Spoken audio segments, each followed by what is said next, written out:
Elaine to come back. She has an internship for the. Good evening, and welcome to the American Antiquarian Society's public program, Emma Willard, Maps of History with Susan Schulten. We are here in Worcester in Antiquarian Hall, as well as live streaming with an audience on YouTube this evening. We in Antiquarian Hall are on the ancestral homelands of the Nipmuc tribal community, who continue to be an active presence here in central Massachusetts. My name is Scott Casper, and I'm the president of AAS.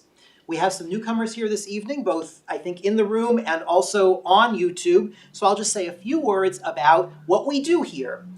The American Antiquarian Society is a research library, national research library, located in Worcester, Massachusetts.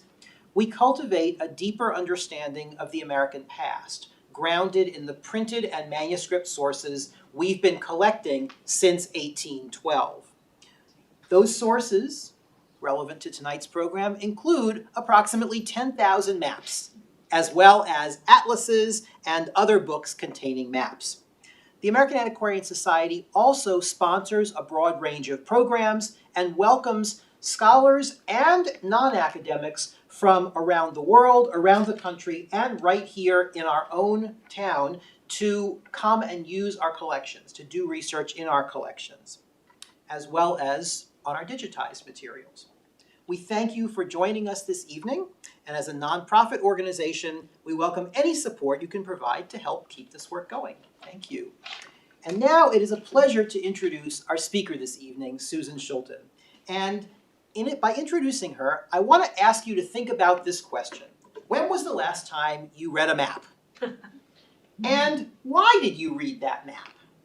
For many of us, maps are functional devices. We consult a map more than we read it to figure out how to get from here to there, or where we are situated in space. Which leads to a larger question. What does it mean to read a map? More than just wayfinding devices, maps are at once visual representations of geographic and often historical and statistical information. They are works of design art, and they're conveyors of ideas about societies and histories and values. Reading a map requires understanding all of this, and therefore doing the research to understand what we're seeing when we look at those lines on a page. And nobody I know reads maps better than Susan Schulten.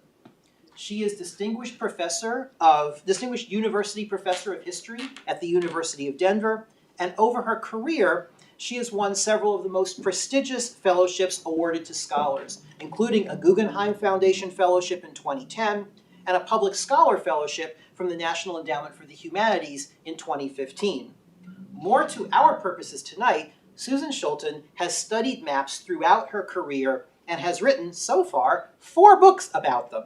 A History of America in 100 Maps, Mapping the Nation, History and Cartography in 19th Century America, The Geographical Imagination in America, 1880 to 1950, and the book she'll be talking about this evening, Emma Willard, Maps of History. She doesn't just write books for other scholars, and this new book is good evidence of that.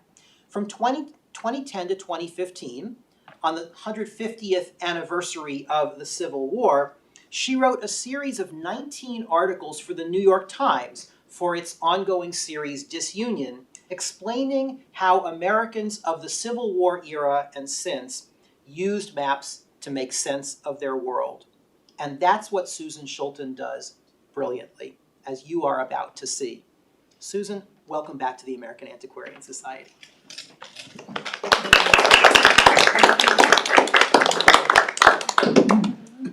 Kind of set the bar high there, Scott. Thank you all for coming. I'm delighted to be here. There's a few people I would very much like to thank before I get started. Chiefly Scott Casper for helping to make this invitation possible. Scott and I were just reminiscing that it was 10 years ago that we met when he invited me out to speak to his graduate students at the University of Nevada.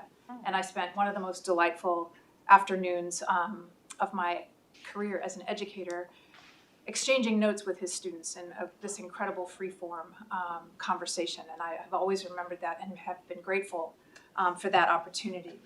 There are lots of people at the American Antiquarian Society that make everything look so invisibly perfect. I've never worked with an organization that runs like such a well-oiled machine. So I really want to make sure that people know that I am deeply grateful to Nan Wolverton, Amanda Kondek, Michaela Kohler, Lauren Havelis, and Nathan Fisk. And especially to someone who I've worked with for years remotely, and that's Lauren Hughes, who has helped to supply me with imagery that no other place has, and has made some really remarkable opportunities available for me to excavate 19th century visual information. The last person I'd like to thank, I'm very grateful that he's here in the room, is Michael Buehler. And if you don't know Mike Buehler, he's one of the most respected dealers in prints and maps in the 18th and 19th century and 20th century. I always forget the 20th century part. But he has been a really wonderful co-conspirator to me over the years and has taught me so much about not just maps, but what I'm going to focus on tonight, which is the incredibly rich context of the Connecticut River Valley and New England more generally that made some of these remarkable images possible.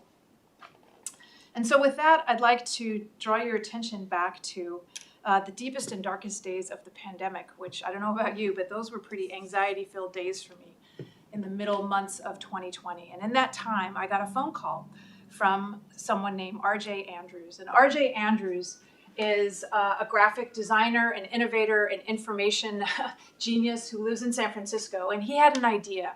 He is very, very devoted to understanding the history of information graphics. And in the middle of 2020, he phoned me and asked if I would be interested in collaborating with him on a trio of books that would excavate some of the most important contributions of information design in the 19th century. He was particularly interested in my knowledge of Emma Willard. RJ and I had traded notes. We both were big fans of Emma Willard's work. And he thought that she deserved a place in this trio alongside Florence Nightingale, who you may know innovated really important graphics around the Crimean War, and Etienne Jules Marais, who's someone I did not know, but who wrote the Bible on designing information graphics in Paris in the middle of the 19th century. So when he offered me this opportunity, in some ways I was intimidated. As I told Scott, this was not an academic press. This was a very atypical path for someone like me. But on the other hand, this is someone I knew and really respected. And Emma Willard was someone who I had been thinking about for almost 20 years, since I first came across one of her wacky American history textbooks when I was a younger professor at the University of Denver. And so I accepted the opportunity because I thought I had something specifically to say about what RJ was seeking, and that is what was the graphic legacy that Emma Willard left, someone who most people don't know about, even if they know the Emma Willard School, which is still in operation today, and where I spent a delightful day yesterday interacting with faculty and students. Even they are not necessarily aware that among her greatest contributions was not just pioneering education for women, but also thinking in fundamentally different ways about how we present information about the past. And so with that, I'm going to turn to the theme for tonight. And what I'd like you to think about as the watchword for the presentation is expansion. What I'm going to hit on over and over again is the way that this woman, who was born in 1787, just as the Philadelphia Constitutional Convention opened, and died in 1870, entirely through her life were woven problems and challenges and opportunities of expansion. And so I mean that in the most obvious way, as we'll see, and that's territorial expansion. In her lifetime, the United States expanded to its continental dimensions. I also mean technological expansion. This is a woman who witnessed tremendous changes when you think about the advent of steam and canals and rail and then information in terms of telegraphy. But also, the most fundamental way her life was affected by expansion was in the realm of education. As I said, first and foremost, she is remembered as a pioneer in female education, and we'll talk a little bit about what that meant. But she was also living through a period in which education would be offered not just to those of means, but by the end of her life, most states in the Union had passed laws mandating a common school education. what we now call public school, and so the expansion of education in general in the United States. So think about expansion. It'll be a theme that I come back to over and over, and it'll help you organize some of these ideas. So I want to bring your attention to the earliest experiences she has in and outside the classroom that affect her understanding of education. And to do that, I need to draw you back to her own upbringing. Emma Willard was the last of 16 children born in Berlin, Connecticut, right outside of Hartford. And she was born into a family that valued nothing more than patriotism. They were devout Christians, but what she really took in from her father's knee, she said, was the understanding of how important this new country was and how important her identity as an American was. Secondly, she was part of that first generation of girls to be educated outside the home, and that has to do with independence. After the American Revolution, there was a widespread acceptance of the belief that young girls, if they were to be competent mothers, good Republican mothers, as we call them, raising strong citizens, they needed to be educated themselves. And so Willard was part of that generation that was not educated just at home, but was now going to be educated in some of the earliest organized schools for women. They might have been called academies and later seminaries. And she was precocious. She excelled at her studies. And there are some really seminal moments in that early education that I think matter. And here's a couple images to help you make sense of that. She loved her geography study. She, like most Americans of that time, learned their study through Jedediah Morse's Geography Made Easy, a ubiquitous textbook. But it was exactly that, a textbook with no images. The technology just wasn't there yet to leave some of these textbooks with images. And so as she said, well, Jedediah Morse was good for study, but bad for memory, because the eye was not the sole or even the chief medium for teaching. She remembered back to those early years and thought that the description really was a lost opportunity to present information in a more visual way. So that's one negative impression that she remembers.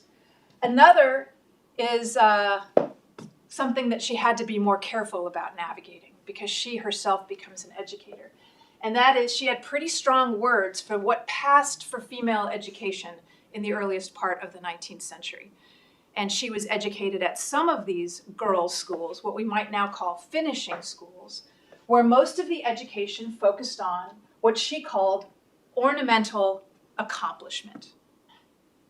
Things that she cared about, by the way: dancing, singing, playing the piano, painting, all wonderful things. But what I'm showing you here is one example from one of the schools she attended, Miss Patton's, one of the best known of those female schools in Hartford, where girls would spend weeks and sometimes months very carefully executing their needlework samplers to be judged at the end of the semester. She felt, and she actually said this, if you're going to teach the needle arts, why not teach people to sew? In other words, why not teach something practical out of those arts rather than having it being trained so specifically on artistic judgment, right? Aesthetic appearance. And so when I think about these two formative experiences that she remembers decades later, there's something that strikes me about both of them. One was the absence of visual information. And the second was what she considered a rather constricted curriculum for women, for girls, right? Where they were taught certain types of expression, but not really given access to the full curriculum. And that is driven home by the most vivid memory she has of her education. When she's at one of those female schools, she was at Mrs. Royce's Academy in about 1804, 1805. And come spring, she had a few days off, what we now call spring break.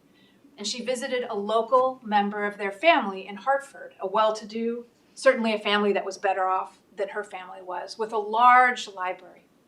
And what she noticed in the library was the premier guide to drawing that was in print then. It had been one of the premier guides to drawing for 100 years, and that's Lebrun's Passions, which is a manual designed to help guide in technique for drawing facial expressions. envy, anger, sadness, disappointment. Page after page in Lebrun was specifically about how to draw the face. And she was delighted. She considered herself to be the chief artist in her class, right? The best in her class. By the way, she's really confident. You'll notice that throughout this evening's presentation. And that serves her in some instances. So she excitedly grabs the manual down. Her family didn't have that at home. She opens it up. She brings out her paper and her pencils. And she tries to follow the instructions. And she is immediately stopped short. She's stymied, she says, because she realizes she can only go so far for lack of an education in geometry. Her education only went up to arithmetic. It was simply not understood that women would have the ability to master geometry. And this enraged her. And she remembered it 40 years later when she talked about why she turned herself toward education. So I want you to think about those memories that she has, because what all of them together speak to is her high sensitivity, not just to learning, but to visual learning. That's what she's paying attention to. Like many young girls at that time, part of that first generation, she is taking classes at age 15, 16, 17, while she's also an assistant teacher nearby. And so she gets a lot of opportunities to be what we would call an assistant teacher, a deputy teacher, in and around Hartford. And then for our purposes, what really matters next is the opportunity she's given to take over the Middlebury Female Seminary in Middlebury, Vermont. And she leaps at the chance. She's leaving the Connecticut River Valley. She's leaving the home that she knows and all her networks. But the opportunity is too good to pass up. And she moves there in 1807. This is from the Shelburne Museum in Middlebury, and it's a wonderful watercolor of Middlebury, Vermont in 1808. And what you notice most prominently and what the town is most proud of is the opening in 1800 of Middlebury College. And that's a crucial moment for her because she's taking over a school, inheriting a female school from someone else in a unheated, small, cramped, quartered schoolroom where a very limited number of subjects is available for her to teach. And every morning she wakes up and across the street she sees the grounds of Middlebury College, the subjects, the faculty that young men have access to. And it becomes a formidable influence upon her, what she doesn't have the freedom to enjoy. But she perseveres. She doesn't find Middlebury very welcoming. She finds it kind of a hidebound community, sort of obsessed with sectarian differences, very traditional. And she pays attention to that tradition because above all, what she needs for the school to continue, and we all are familiar with this, is enrollments, right? So she's careful about what she offers. She meets someone, a man named John Willard, who is almost 30 years her senior, but they have a very, very happy relationship and marriage. He is much, much older than she is, but he absolutely adores her, and he's not threatened by her. But when she meets and marries John Willard, who's a very senior man in town, she decides to step away from the school and she has a child. And I draw your attention to that because it sets up the next moment pretty importantly. She's no longer working and raising her son, but the family falls on a pretty difficult situation financially. And in 1814, she is forced to go back to work. Now, she's forced to go back to work. That doesn't necessarily mean that she needs to open her own school, but that's what she does. And so in the spring of 1814, you can see that she opens her own school. So no longer one that she inherited from someone else with a constricted curriculum. Now she has the freedom to really do whatever she wants as long as she can get students to enroll. And here's the first advertisement, the earliest advertisement I've found for that. And I want you to notice the curriculum. Reading, writing, arithmetic, English grammar, geography, drawing, etc., etc. Very much the curriculum that she herself had found a little bit limiting. I tell you that because I think in those first few years, she was quite sensitive to the need to appeal to that Middlebury community. She does get students. The school thrives. And in that next few years, 1814, 15, 16, she repeatedly asks the president of Middlebury College if she can just sit in on classes, just to see how they're doing things across the street. And the answer is absolutely not. It would create too much of a disruption. And that really bothers her, not even to observe as a fellow teacher. She's essentially barred from Middlebury College. What I don't have time to go into is something pretty remarkable, and that's very recently at auction, one of Emma Willard's earliest advanced students, her journal appeared. And we can talk about that. I'm happy to look at it with you in the Q&A if that's relevant. But what it shows us is what Willard describes later, and that is in 1816, she made the pretty significant step of beginning to enroll students that were aged 18, 19, 20, when generally the education had ended by 17. And she wants to do that because she wants to offer them subjects that they would have no access to anywhere else. So advanced rhetoric, geometry, advanced geography, and other subjects. In other words, what she's doing, and she is the first person in the United States to do this, is essentially begin to offer college curriculum, what they were getting across the street at Middlebury, for women. So this is before Holyoke. This is before Vassar. It may not be called a college, but that's what she's essentially trying to do. And it works. Her initial students become, she remembers them as some of her best. But by 1819, she realizes that this is a piecemeal approach. No matter how many of those senior scholars she enrolls at Middlebury, it's not going to change American female education. You need to scale it up. And so with that support of a very loving husband who actually finances her pamphlet, she writes a plan for elevating female education. And her husband uses his connections, and she is able to get the plan presented to the president of Middlebury College and the governor of Vermont. And this is what she remembers years later. My boarding school was opposite the college in Middlebury, and numbers of my pupils had brothers there. With their learned president and professions, I was well acquainted. I knew all their superior advantages. I bitterly felt the disparity between the facilities of the two sexes. I could not and would not believe that men, willingly and with reflection, did us this injustice. And I hope that if the matter was fairly set before them, as legislators, that they would be ready to correct their error. Well, you can probably tell where this is going, right? It's a hard no from the governor and from the president of Middlebury College.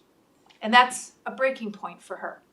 She packs her bags, her husband does the same, and they leave Vermont. And they move around a little bit, it's essentially all upstate New York, until they land in a new town called Troy that's adjacent to Albany. And here, I'm struck by her good fortune. As much as I love Vermont, none of us can deny that for the rest of the 19th century, that's a state that struggles to maintain its population. In other words, she sort of got out at the right time. And where does she move? To Troy, an unknown place, but a place in 1825, 4 years after she moved there, that would become a front row seat to the most transformative technology in America, the eastern terminus of the Erie Canal. So there she is in this new, essentially new town, opening up the first female school in that town. She has some credibility. She's pretty well connected with her graduates from Vermont who have families usually from that area of New York, and that's what put it on her radar. But I want you to try to imagine how phenomenally transformative it must have been for her to essentially be right there between the Erie Canal and the Hudson River as that technology brought the hinterland into the orbit of New York City. So that transformation, that technological expansion, puts her in a prime position for her school to thrive. And on top of everything else, the New York legislators are a little bit more friendly to the idea of elevating female education, and they're willing to apportion a little bit more money. That moment of 1821 when she moves to Troy is important for another reason. Not only because she opens the Troy Female Seminary that becomes what is now the Emma Willard School today. We have some alumni in the room. But also, 1821 is when she begins to transform not just female education, but the legacy that I find even more important. And that is she begins her long career in text publishing. And so what you're looking at here is the book that she's writing as she's opening the Troy Female Seminary. It's her first adventure in publishing. It's the second part of a geography textbook that William Woodbridge decided to collaborate with her on. He took the more important part, the modern geography, the first part. He gave her the second, lesser, smaller, ancient geography. But I'm struck by what she does with it. In this publication and every publication that follows, she will open with a graphic. And I'll zoom in for you here. But you can see ancient geography as connected with chronology. So her first publication launches a whole career where she's trying to integrate time and space, history and geography. So take a look at the wacky graphic that she decides to open it with. Progress of the Roman Empire as illustrated by the course of the Amazon River. Right?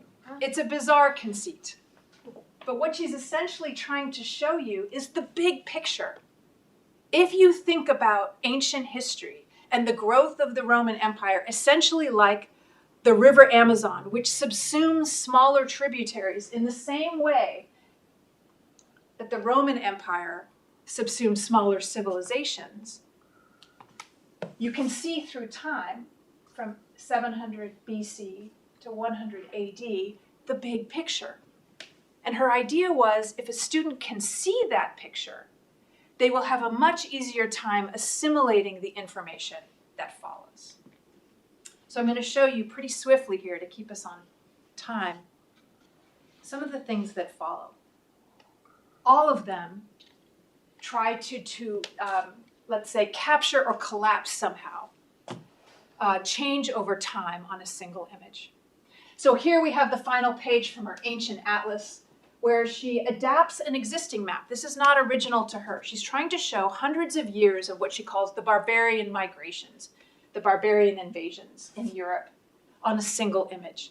And she streamlines this image, which she found from Lesage, which is the most popular historical atlas at the time, to show all the way the different tribes moved over time. And I know it looks like nothing more than spaghetti, but think about what she's trying to do here. She and the one she copied from, these are the first generation of maps that try to capture depth of time.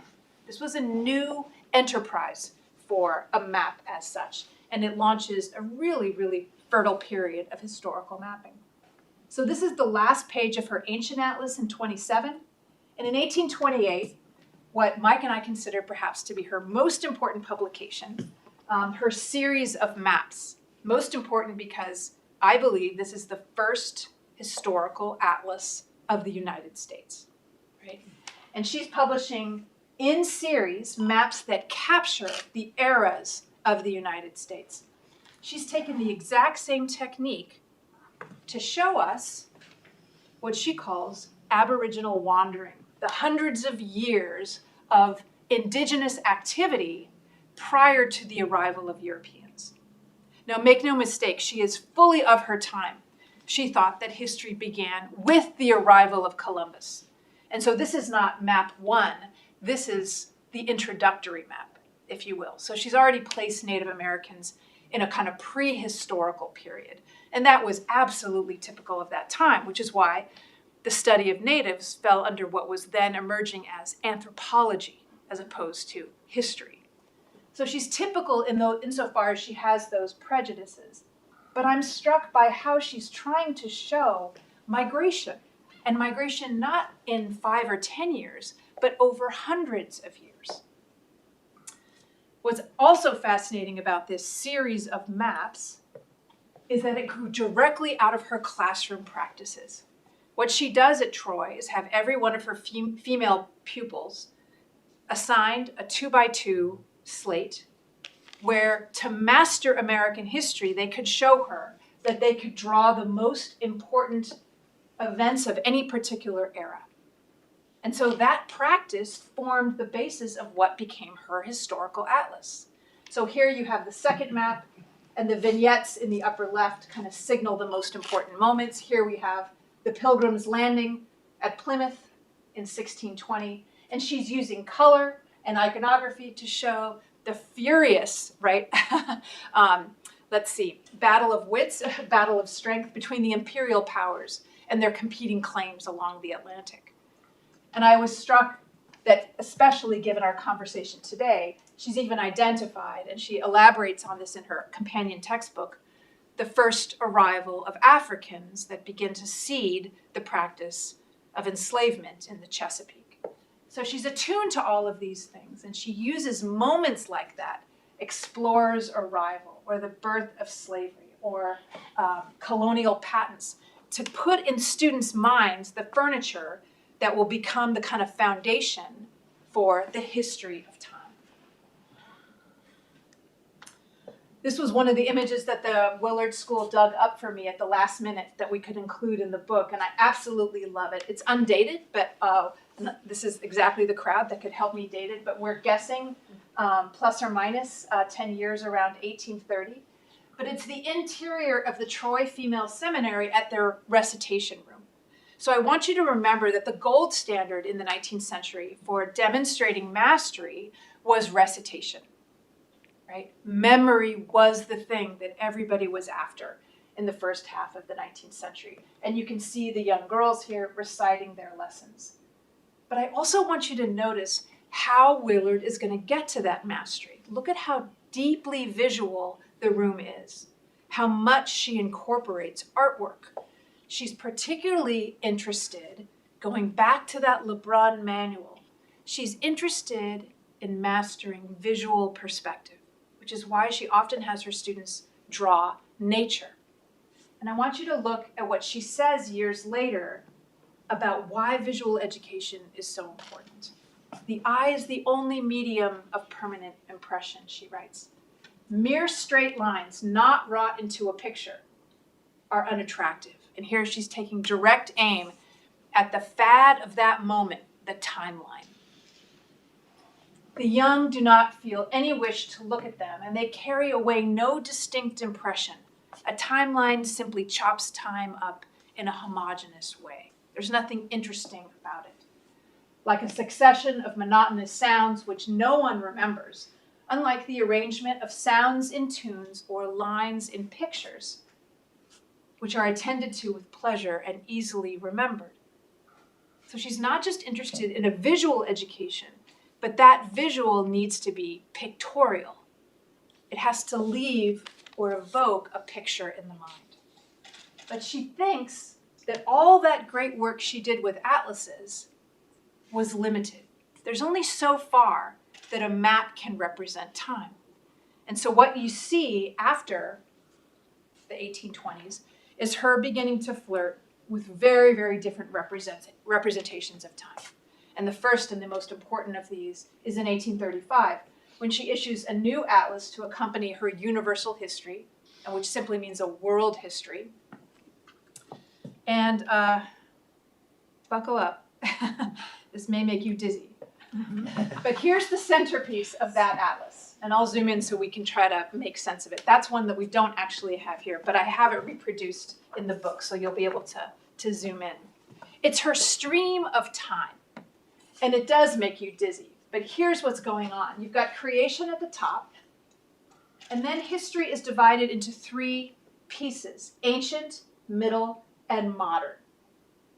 For her, the timeline does nothing for context. It doesn't do anything to help you remember relative importance. The very name, timeline, right, suggests the homogeneity. So here she's trying to depart from that. And she's not the only one doing this. You know, if you have some familiarity with 19th century lithography, that there are lots of people experimenting with different ways of representing time. So let's zoom in and see what she's after here. One thing that I think is particularly interesting is that at left you see the centuries, But the spaces for each century are not equal. In other words, some are more important than others. You see important moments at right, and then she's tried to visualize that with light and shade. So at right, the starburst is the birth of Christ. But notice how she's also used darkness, right, to help signal that some things are less important, less progress was made than in other moments. And then it's a little hard to tell, but time is actually moving toward you and it's becoming more complex. So you see that it's widening. Civilizations are simply more complicated. But there's also some perspective where she's trying to show you that the modern era speaks to us more. It matters more than the ancient. And here's how she tries to explain it. She goes back to her visual education. An attempt is here made to exhibit history in its proper relative proportions. The painter allows objects in space less and less room upon his canvas as those objects recede into the distance. Yet, the distant mountain must have more room in the picture than the dark valley that lies near. Thus tower Greece and Rome, and thus sink the Dark Ages, though nearer to the foreground. It's a little bit complicated, but what she's saying is it's not that everything becomes more important as it becomes nearer. So you can see the way she's used light to highlight the Roman Empire, and then also to show us eras of time that are simply less important. So there's multiple things going on in this image, and I recognize that it's a little too clever by half. But what strikes me about this image and every one that follows is that she's really trying to think about different ways of capturing pretty deep time, not geological deep, right? But certainly in terms of human history. Just to give you a sense of where it all goes, the kids at the Emma Willard School were really interested in this because the hard lines between some of these civilizations indicate that there's very little interaction between them. Whereas elsewhere, where did we see that? There you go, Scotland and England at the top in the middle there, they're much more closely connected, and so you see the interactions between them, right? So she's trying to use lots of different visual techniques. I'm going to move quickly to show you some of the things that come in the wake of this. And this will bring us back to that theme of expansion that I told you about. Her husband dies around 1830, and she's devastated. He was really the love of her life. And her son would have said that she rushed into the next relationship, a relationship that was not a happy one. And so she's in an awful position in 1840 of needing to end her marriage, to find a divorce as a woman in 1840. And the reasons are complicated, but essentially she believes her husband is after her money.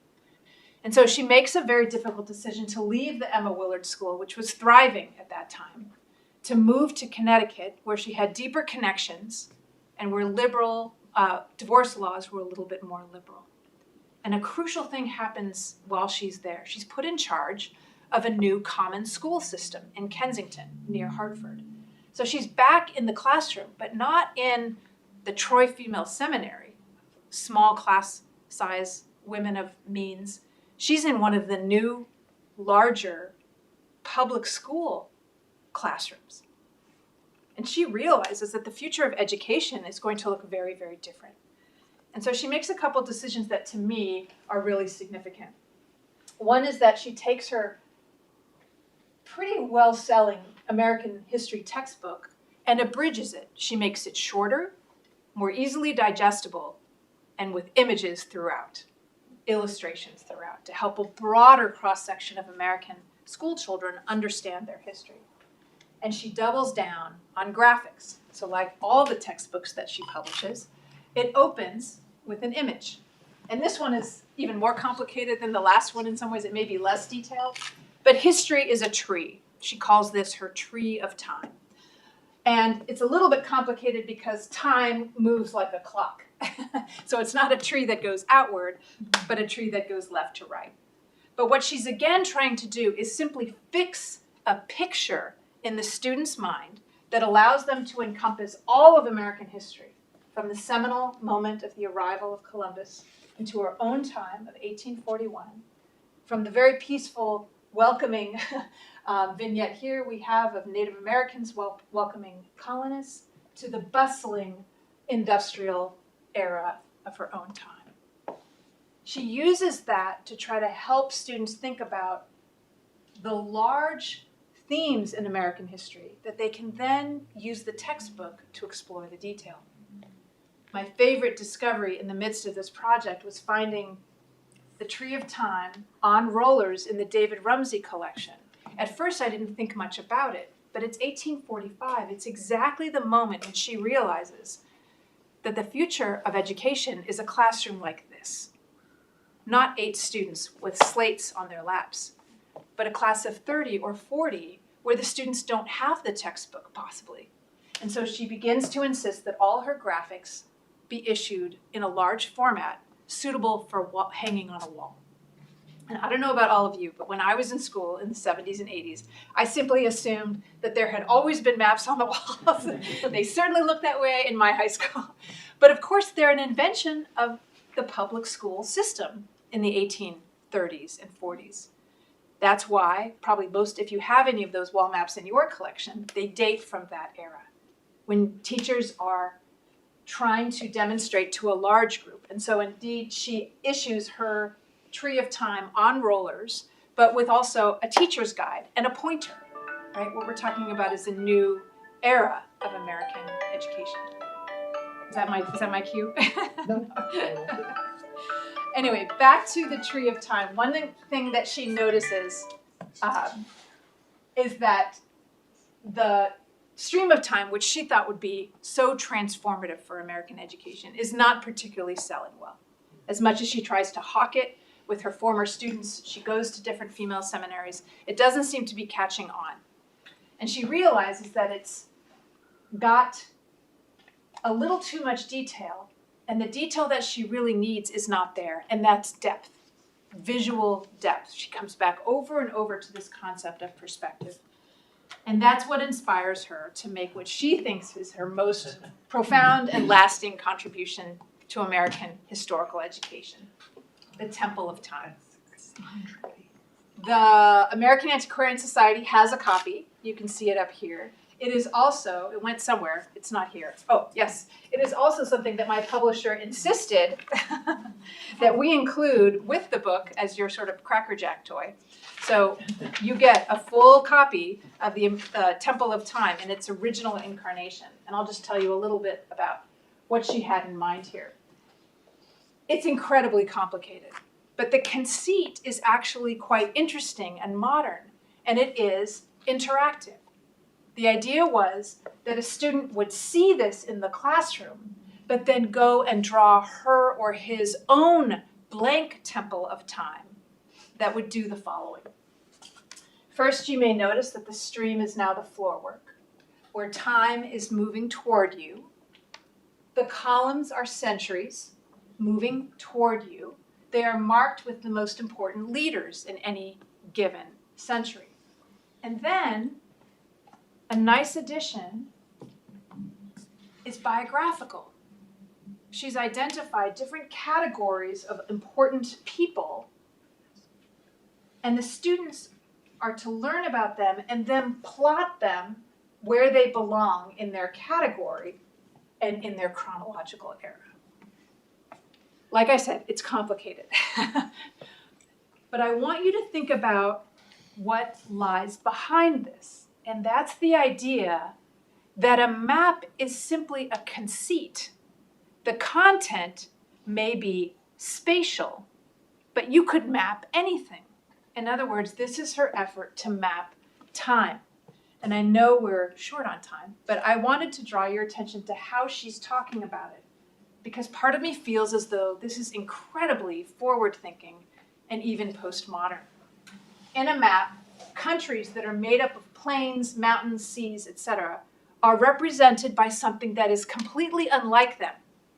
Lines, shades, and letters on a flat piece of paper. But the divisions of the map enable the mind to comprehend by space and distance what is the comparative size of each, how countries are situated with respect to one another.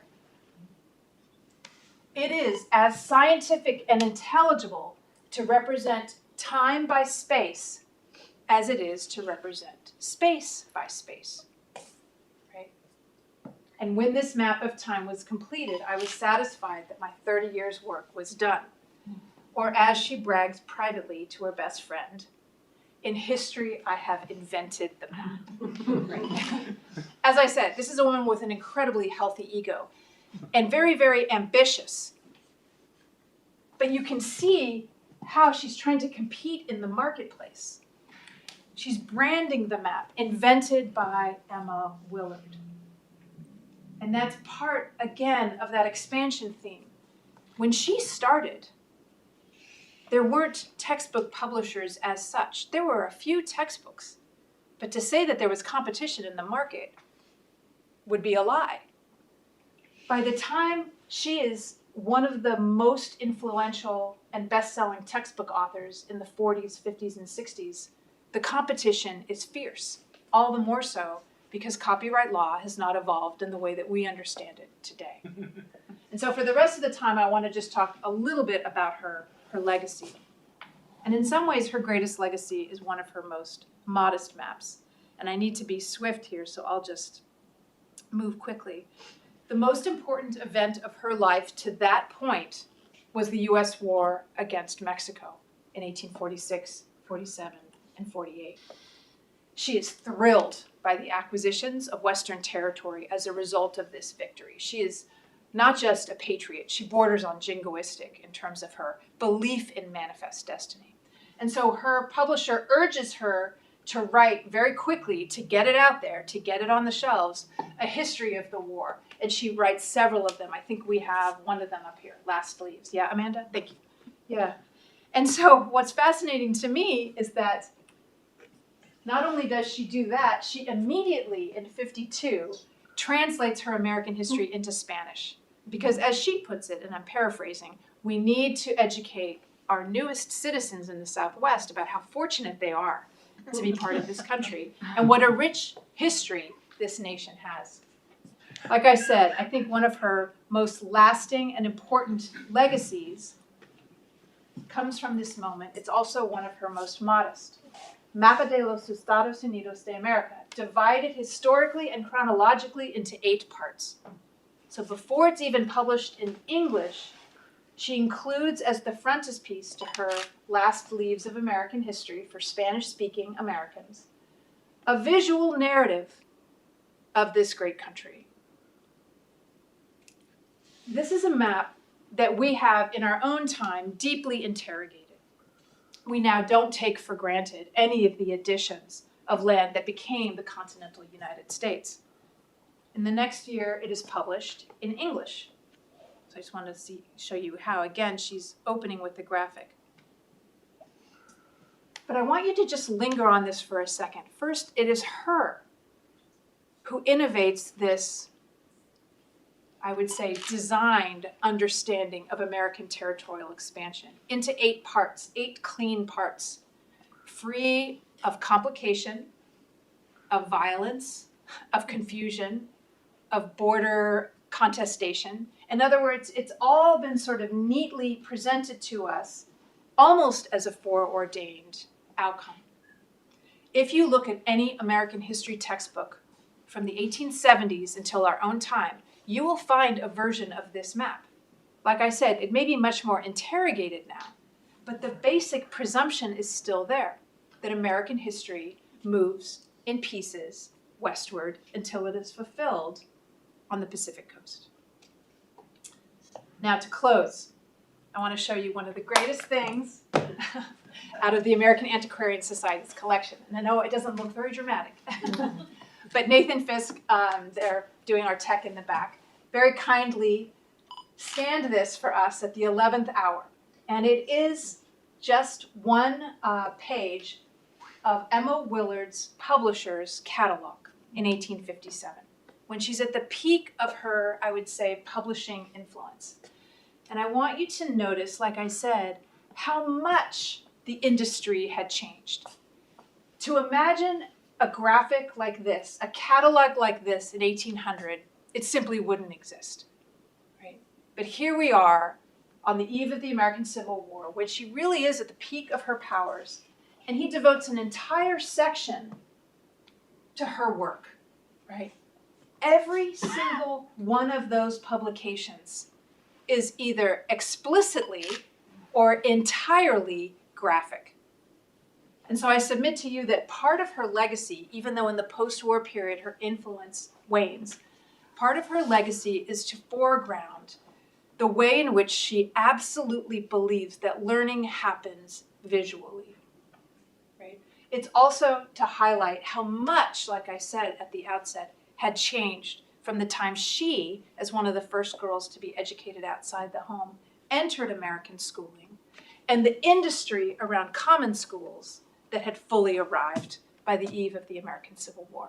So I'll stop there. Thank you very much.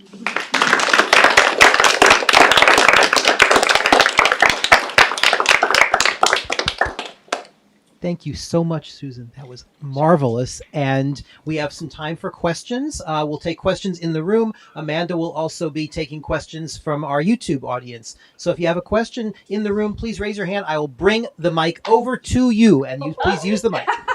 And you, It's like Phil Thank you so much. So fascinating. I'm just wondering, how long would it take her to make such a map as that? We're Any of talking, the, which one in particular? well, maybe one of the smaller ones first to Sure. to And this is Vermont. actually its own really kind of interesting story. The histories of the United States, where we've reproduced her entire American History Atlas.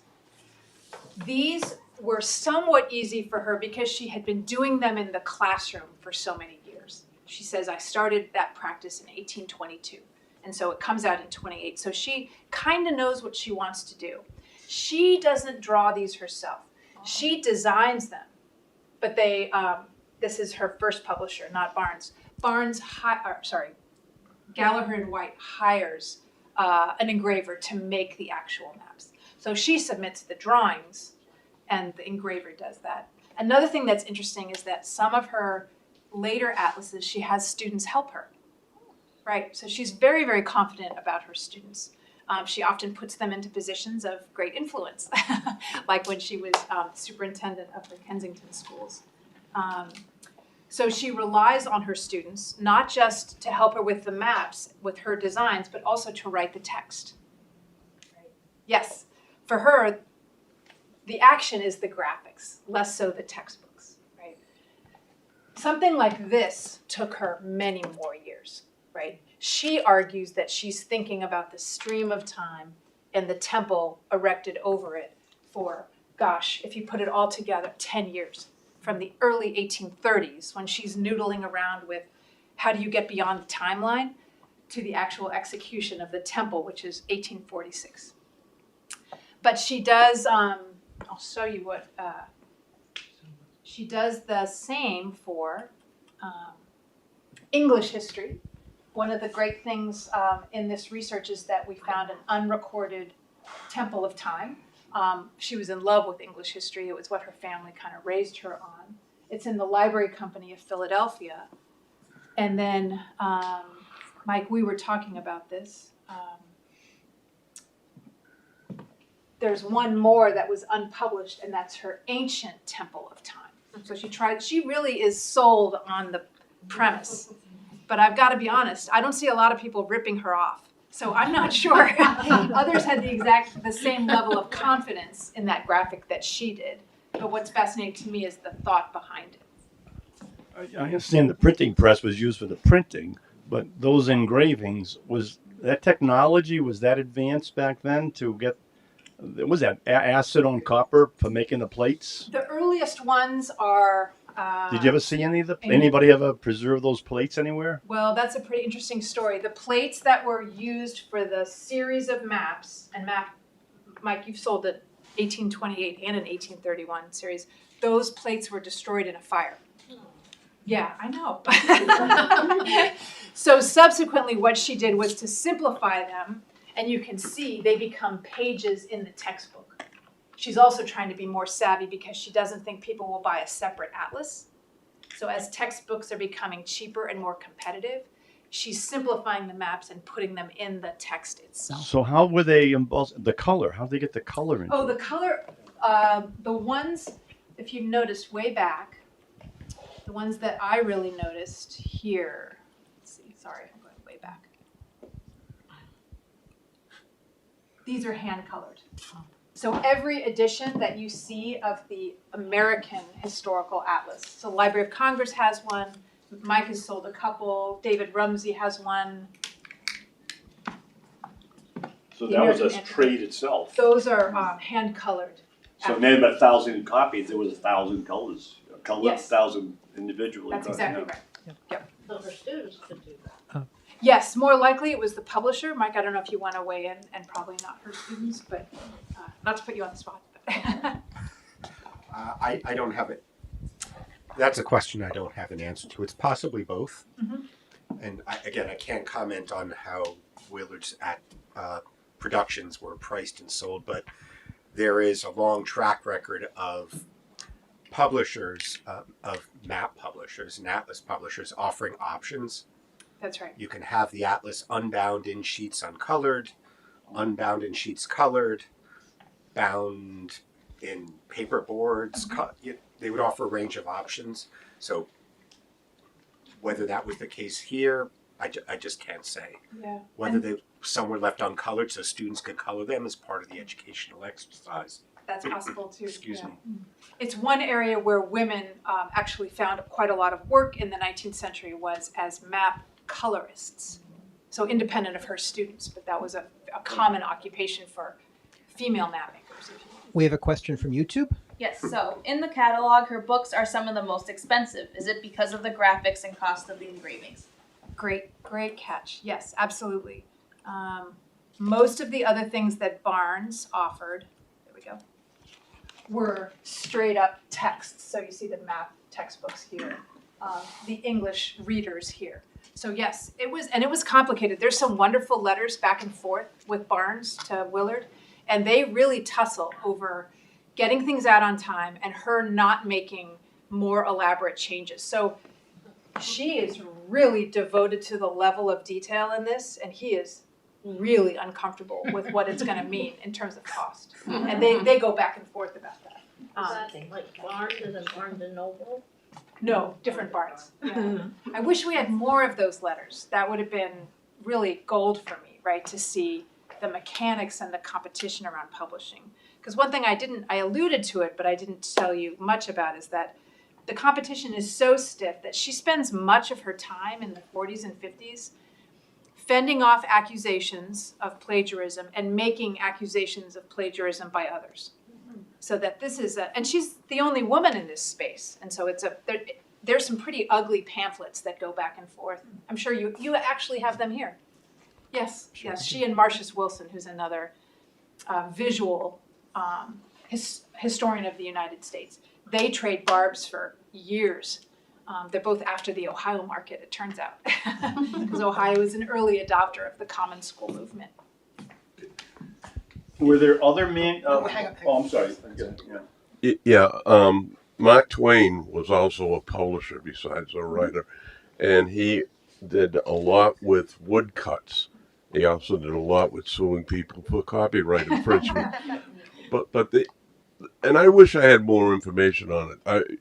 Years ago, someone that was a technical writer at a company I worked for had a map on his wall of Napoleon's invasion of Moscow, and then he came back, and the lines were the size of the lines were the size of Napoleon's army, and they depleted quickly as they got farther and farther towards Moscow, and then some of them disappeared completely before they made it back out. Was that influenced by her, or something independent from what she did? Yeah, I think you're referring to the Menard map, Right. yes, which is the 50s, 1850s. It's considered one of the landmarks of information graphics, so I'm glad you brought it up. He's in Paris, and so he's becomes, I think, one of the most elegant executors of those. And one thing that he does, forgive me, much better than she does, is he understands elegance and economy of information. So Menard is, what I think of when I look at a Menard graphic is that there's less information rather than a cluttered image. So he understood how to use the lines, right, to talk about the Russian army going in, or sorry, the Napoleon's French army. army going into Russia and then coming back, right? And so the visual is part of the dynamic. Sometimes she seems to be layering more and more things. He's working slightly later than she is. Okay. Yeah. Go ahead, Mike. Actually, I have two questions. A fast one, I think.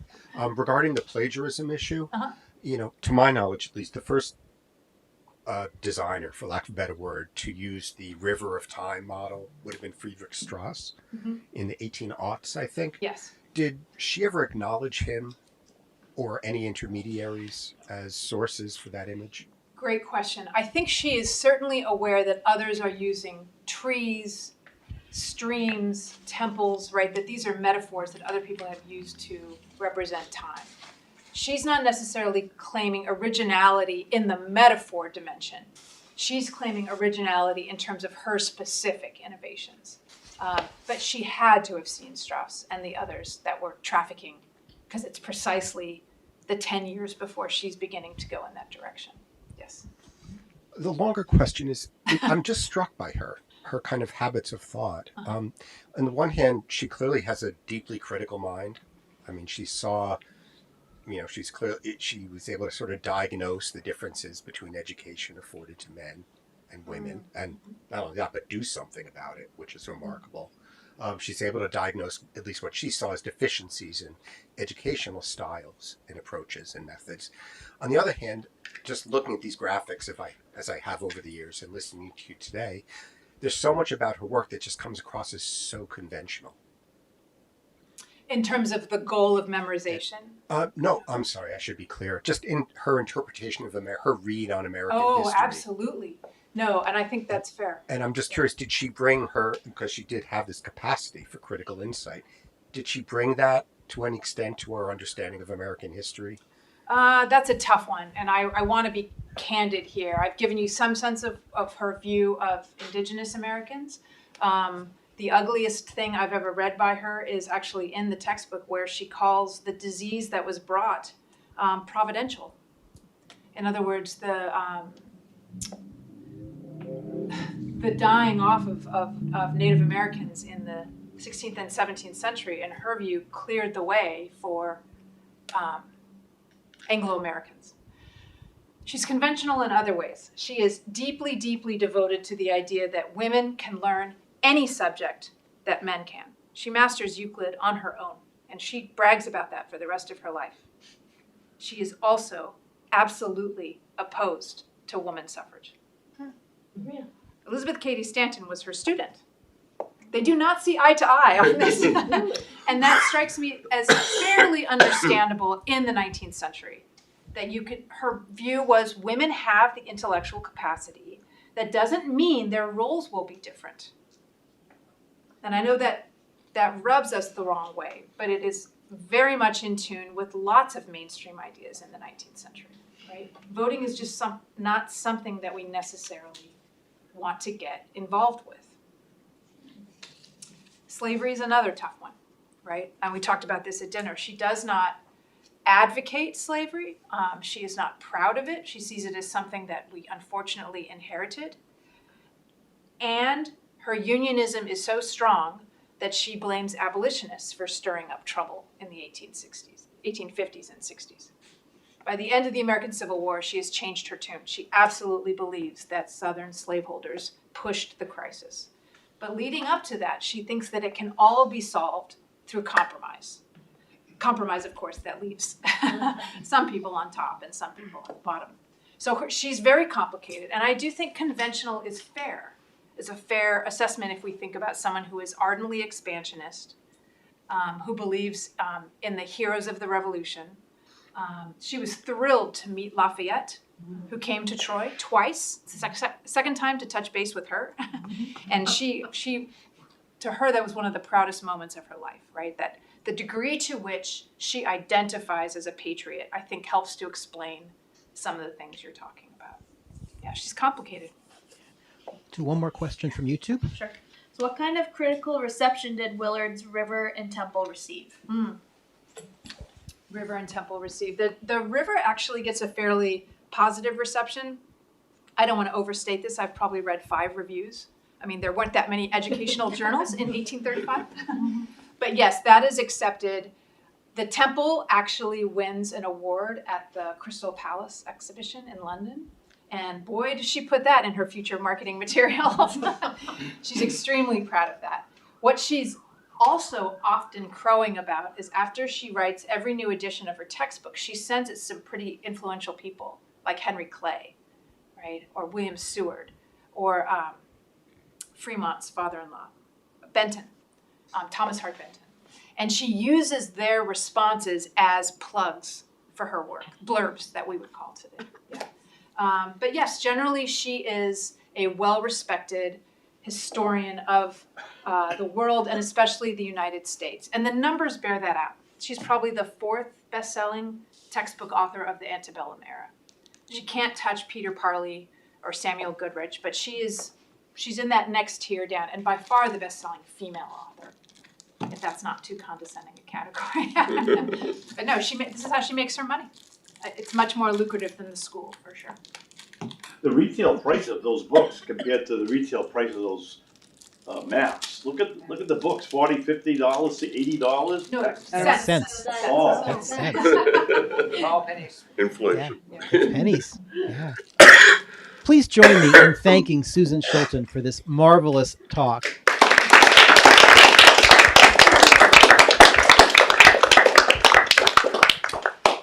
I just want to thank Susan, and I also want to thank all of you for coming tonight, whether you are here with us in Antiquarian Hall or with us on YouTube. I would also like, if you want to recommend this to your friends, it will be available on our YouTube channel soon, as are all of our previous public programs. You can go back and watch those. Please recommend them to your friends. Our next program takes place 2 weeks from tonight. It is a virtual-only program when Abby Good will talk about her new book, Agrotopias, an American Literary History of Sustainability. That's a virtual program on Thursday, April 27th at 7 p.m. We've got lots more coming up in May. Check out our website, AmericanAntiquarian.org, for the full listing. And for now, have a good evening. Thanks so much.